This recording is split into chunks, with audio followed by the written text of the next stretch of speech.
ఇచ్చి ఆ యాప్ ద్వారా ఇంటింటికి పోయి ఆ వివరాలన్నీ యాప్ లో ఎక్కించుకొని దాన్ని మన పార్టీ ఆఫీస్ పంపినట్టయితే మరి అందులో ఫోన్ నంబర్ గాని అందులో సమాచారం గాని భద్రంగా ఉంటదనే ఉద్దేశంతో డిజిటల్ పద్ధతుల్లో మనం ముందుకు పోబోతా ఉన్నాం. ఆ యాప్ వివరాలు దానికి సంబంధించిన శిక్షణ కార్యక్రమం కూడా ఒక 15-20 రోజుల్లో మీ 240 బూతులలో ఇద్దరిద్దరు చొప్పున మరి కార్యకర్తలను ఎంపిక చేసుకొని వారికి శిక్షణ కార్యక్రమం కూడా హైదరాబాద్ లోని మన పార్టీ కేంద్ర కార్యాలయం తెలంగాణ భవన్ లో జూన్ 15 తర్వాత ఏర్పాటు చేస్తాం. దానికి సంబంధించి మీ ఎమ్మెల్యే గారు మీకు అన్ని వివరాలు కూడా వారు చెప్తారని చెప్పి కూడా నేను విజ్ఞప్తి చేస్తా ఉన్నా. సో శిక్షణ కార్యక్రమాల కంటే ముందు సభ్యత్వ నమోదు ఉంటుంది. సభ్యత్వ నమోదు తర్వాత డివిజన్ల వారీగా గతంలో ఇక్కడ 5 డివిజన్లు ఉండేది, రేపు 9 అవుతున్నాయి అనుకుంటా, 8 అవుతున్నాయి. సో 8 డివిజన్లకు మరి కొత్త కమిటీలు వేసుకుంటాం. 8 డివిజన్లలో చాకుల్లాంటి యువకులు ఎవరైతే కార్పొరేటర్ కావాలని ఆరాట పడతా ఉన్నారో వారందరికీ నేను విజ్ఞప్తి చేస్తా ఉన్నా. మనం ఇక్కడ వేదిక మీద కూర్చున్న నాయకులకు, వేదిక ముందు కూర్చున్న నాయకులకు నేను విజ్ఞప్తి చేస్తా ఉన్నా. ఎవరికి మనం ఎక్కడా కూడా ఎవరికి ఫలానా వారికి టికెట్ అని ఎవరికి కూడా వాగ్దానాలు చేయలేదు. ఎవరు ఎక్కువ ఉరుకుతారో, ఎవరు ఎక్కువ తన్లాడతారో, ఎవరు ప్రజా సమస్యల విషయంలో ఎక్కువ పోరాటం చేస్తారో, ఎవరు గట్టిగా కార్యక్షేత్రంలో మెంబర్షిప్ చేస్తారో, ఎవరైతే గట్టిగా మరి ప్రజల కోసం నిలబడతారో, పార్టీ కోసం నిలబడతారో, కేవలం ఎమ్మెల్యే గారి చుట్టూ పెద్ద నాయకుల చుట్టూ కాదు, ప్రజల చుట్టూ తిరిగే నాయకులకు సర్వేల ఆధారంగానే మీకు టికెట్లు ఇస్తామని చెప్పి కూడా నేను విజ్ఞప్తి చేస్తా ఉన్నా. కాలేరు వెంకటేష్ గారిని మీరేమనొద్దు, ఆయనకు అందరూ మీరు కావలసిన వాళ్ళే. ఫలానా వాళ్ళ దగ్గర, ఫలానా వాళ్ళ దూరమని ఆయనకేముండదు. నాకు రేపటి రోజున ఎవరు గెలుస్తారో పార్టీ పరంగా, ప్రజల పరంగా ఎవలకు పరపతి ఉన్నది, ఎవలకు మరి ఎట్లా ఉన్నది, ప్రజల్లో మంచి పేరున్నది, ఇవన్నీ చూసుకొని వారికే టికెట్లు ఇవ్వడం జరుగుతుంది. దయచేసి నేను మిమ్మల్ని కోరేది, ఈ కార్డు నుంచి మరి ఏ ప్రజా సమస్య అయినా మీరే ముందుండాలి, మీరే ఉరుకులాడాలి. ఎమ్మెల్యే సాబ్ చెప్తేనే మేము కదులుతాం. ఇప్పుడు మీ గల్లీలో, మీ వాడకట్టులో మరి మంచినీళ్ళ సమస్య ఉన్నదనుకోండి, లేదా కరెంటు సమస్య ఉంది, దోమల సమస్య ఉంది, సివరేజ్ లైన్లు పాడైపోయినాయి, ఎవరో కొండ మీదకి వెళ్ళి రారు, పక్క నియోజకవర్గం మలక్పేట్కి వెళ్ళి రారు, యువతలకి వెళ్ళి ముషిరాబాద్కి వెళ్ళి రారు. మీ గల్లీలో, మీ బస్తీలో మీరే కథానాయకులు కావాలి, కేసీఆర్ మీరే కావాలి. మీ గల్లీలో కదిలాలే, కదిలందరినీ కదిలించాలే. అట్లయితేనే రేపటి రోజున ప్రజలు కూడా మీ ఎంబడ ఉంటారు. అంతేగాని ఎమ్మెల్యే సాబ్ ప్రోగ్రామ్ ఇవ్వాలి, నేను 11 గంటలకు తిరిగిగా బయలుదేరుతా అంటే నడవదు. ఎక్కడోళ్ళు అక్కడ గట్టిగా తగులుకుంటే ఇప్పటికే ప్రభుత్వం మీద పీకల దాకా కోపం ఉంది ప్రజలకు. ఇక్కడ దాకున్నది కోపం. ఖచ్చితంగా ఎలక్షన్ ఎప్పుడు వస్తుందా, వీళ్ళ సంగతి ఎప్పుడు చూద్దాం అన్నట్టే ప్రజలు ఉన్నారు. అందుకే మనం కూడా జాగ్రత్తగా ముందుకు పోవాల్సిన అవసరం ఉన్నది.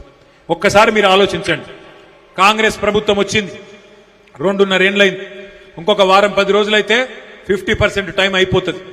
మరి 50% టైం అయిపోయినాక ఏం జరిగింది హైదరాబాద్ మహానగరానికి? ఏ ఒక్కలకన్నా మంచి జరిగిందా? ఒక్కసారి మీరు ఆలోచించమని చెప్పి నేను కోరుతా ఉన్నా.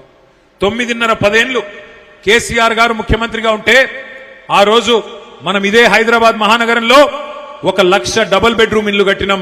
అందులో 3,000 ఇళ్లు మీ అంబర్పేట నియోజకవర్గానికి కూడా ఇచ్చుకున్నాం. అదే మరి మీరు ఇవాళ ఆలోచించండి, ఈ 2.5 సంవత్సరాలు కూసోవా బాబు, ఆయన నాగవట్టు, ఈ 2.5 సంవత్సరాలలో ఏం జరిగింది? ఒక్క ఇల్లు హైదరాబాద్ మహానగరంలో ఒక్క ఇల్లన్న కట్టిందా కాంగ్రెస్ ప్రభుత్వం? కట్టిందా, కట్టలేదా? ఒకసారి గట్టిగా చెప్పాలి, వినబడతలేదు. కట్టిందా, కట్టలేడా రేవంత్ రెడ్డి? హైదరాబాద్ మహానగరంలో ఒక్క ఇల్లన్న కాంగ్రెస్ ప్రభుత్వం కట్టిందా? ఎన్ని ఇల్లు గులగొట్టిండు? కాకపోతే కొన్ని వేల ఇల్లు గులగొట్టిండు. శనివారం ఆదివారం వచ్చిందంటే ఏ ఇంటి మీదకి ఏ బుల్డోజర్ వస్తుందో తెలియదు. గరీబోళ్ళు తెలిసి తెలియక గవర్నమెంట్ జాగల ఎక్కడన్నా 20 గజాలో, 30 గజాలో, 40 గజాల ఇల్లు కట్టుకుంటే కేసీఆర్ గారు ఒక తండ్రిలాగా ఆలోచించి తెలియక కట్టుకున్నారు, గవర్నమెంట్ జాగనే కదా అని చెప్పి 2.5 లక్షల మందికి జీవో నంబర్ 58 కింద, 59 కింద కేసీఆర్ గారు పట్టాలిచ్చిండు.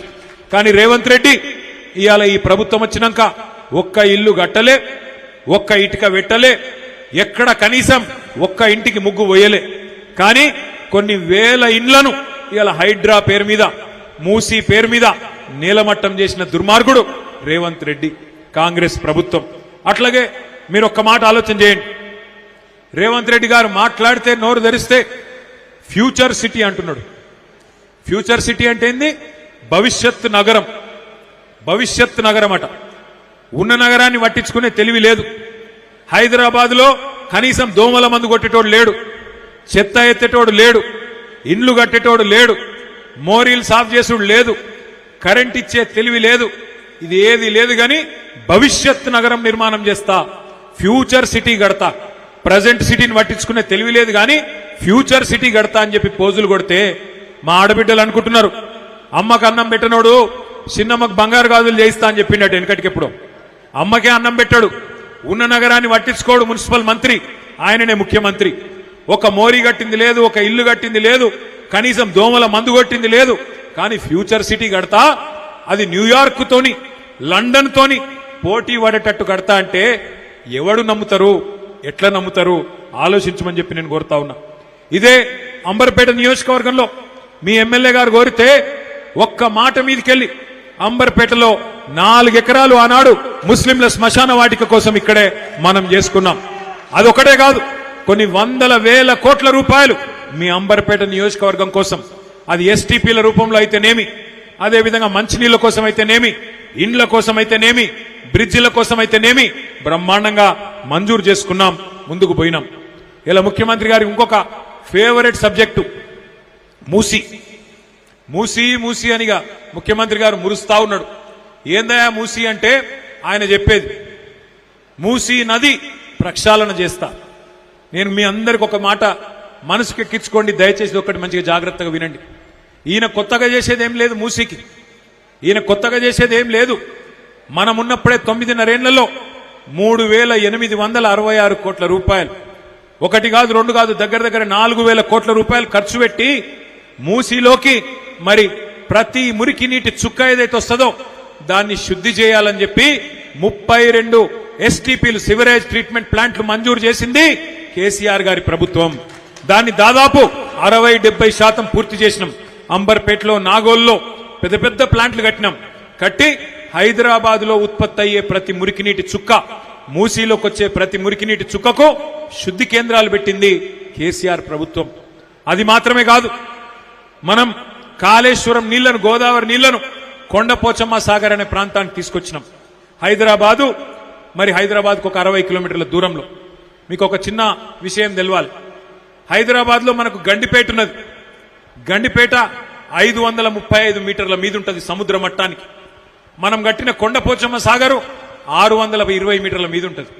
అంటే హైదరాబాద్ నెత్తి మీద కుండ పెట్టినట్టు గోదావరి నీళ్లను తీసుకొచ్చి అక్కడ పెట్టినాం కొండపోచమ్మ సాగర్లో. మనం ఆ పని కూడా మనమే చేసినాం. చేయడంతో పాటు 2023 మే నెలలో ఆనాడు కేసీఆర్ గారి నాయకత్వంలో ఒక నిర్ణయం తీసుకున్నాం. 1,100 కోట్ల రూపాయలు ఖర్చు పెట్టి కొండపోచమ్మ సాగర్ నుంచి గండిపేటకు 1,100 కోట్ల రూపాయలతో నీళ్లు తెచ్చే కాల్వను కూడా మరి గ్రావిటీ ద్వారా, అది 620 మీటర్ల మీద ఉంది, గండిపేట కిందికి 535 మీటర్ల మీద ఉంది. అంటే దగ్గర దగ్గర 90 మీటర్లు కిందికి మంచిగా నీరు జాలువారినట్టు వస్తుంది. అది కూడా మంజూరు చేసింది కేసీఆర్ ప్రభుత్వం 1,100 కోట్ల రూపాయలతో.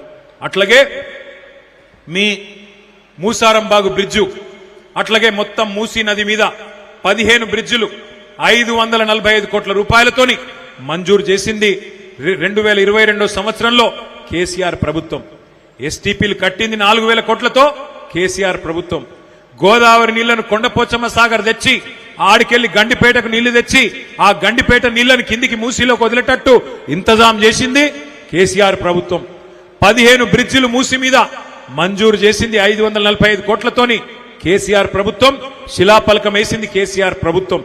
ఆఖరికి ఉప్పల్ బగాయత్ నుంచి మీ నాగోల్ దాకా 5 కిలోమీటర్లు ఒక్క ఇల్లు కూలగొట్టకుండా, ఒక్క పేదవాడిని డిస్టర్బ్ చేయకుండా 5 కిలోమీటర్లు కేవలం 7 కోట్ల రూపాయలతోని సుందరీకరించింది. వాక్వేలు, అదే విధంగా ఇతరత్ర కార్యక్రమాలు చేసింది కేసీఆర్ ప్రభుత్వం.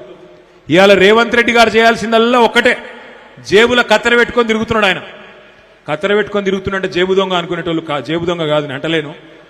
కత్తెర పెట్టుకొని తిరుగుతుంటే ఎక్కడ కేసీఆర్ కట్టిన ఫ్లైఓవర్ ఉంటే అక్కడ పోయి రిబ్బన్ కట్ చేస్తాడు, కేసీఆర్ కట్టిన బిల్డింగ్ ఉంటే పోయి రిబ్బన్ కట్ చేస్తాడు. ఈయన సీఎం అంటే కటింగ్ మాస్టర్, రిబ్బన్లు కట్ చేసే కటింగ్ మాస్టర్. ఈయన చీఫ్ మినిస్టర్ కాదు, కేవలం కేసీఆర్ కట్టిన పథకాలకు కార్యక్రమాలకు రిబ్బన్లు కట్ చేసుకుంటూ తిరుగుతున్నాడు. ఇవాళ ఈయన మాట్లాడుతున్నాడు, మూసీ గడతా 1,50,000 కోట్లు ఖర్చు పెడతా అంటున్నాడు.